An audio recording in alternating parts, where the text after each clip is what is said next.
Algérie, cloué au sol depuis plus d'un an, les avions de la compagnie aérienne nationale devraient bientôt reprendre le chemin des airs. La reprise des vols d'Air Algérie pourrait être envisageable mais sous certaines conditions.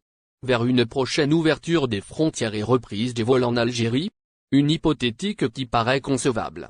Pour lutter contre la recrudescence des cas de Covid-19, le gouvernement a interdit tout voyage depuis ou vers un pays situé en dehors du territoire algérien. Mais hélas, cette politique préventive, qui persiste depuis le 17 mars 2020, n'aura pas suffi à faire face à la prolifération du virus virulent. En effet, en dépit de la coupure des liaisons aériennes et portuaires, l'Algérie enregistre des cas de variants du coronavirus.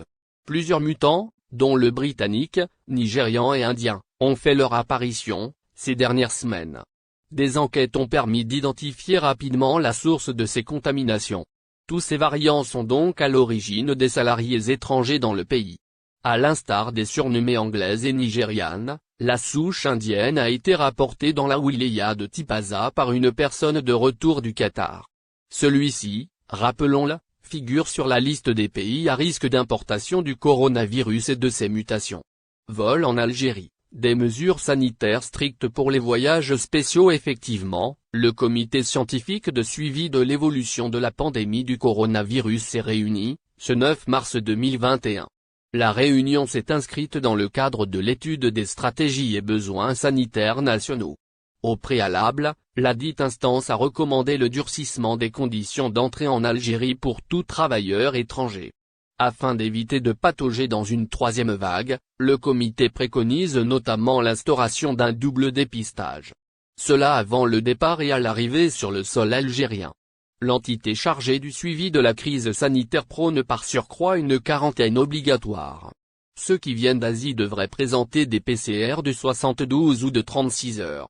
Ils se soumettront à des tests antigéniques à leur entrée à l'aéroport d'Alger. Ils devront aussi observer un isolement de 10 jours. C'est en tout cas ce qu'a révélé le professeur Yamayaoui. Le membre du comité scientifique s'est exprimé, ce dimanche, dans les colonnes de TSA. Il estime que ce sont des méthodes clés. Elles permettront, a-t-il souligné, de ralentir ou d'arrêter la propagation des infections. Toutefois, l'intervenant n'a pas mis sur la table l'éventualité d'une reprise des vols d'Air Algérie. Selon lui, une réouverture des frontières n'a pas sa place dans la conjoncture actuelle. Il faut dire que devant une campagne de vaccination qui tarde à redémarrer, il est encore difficile d'envisager une telle possibilité.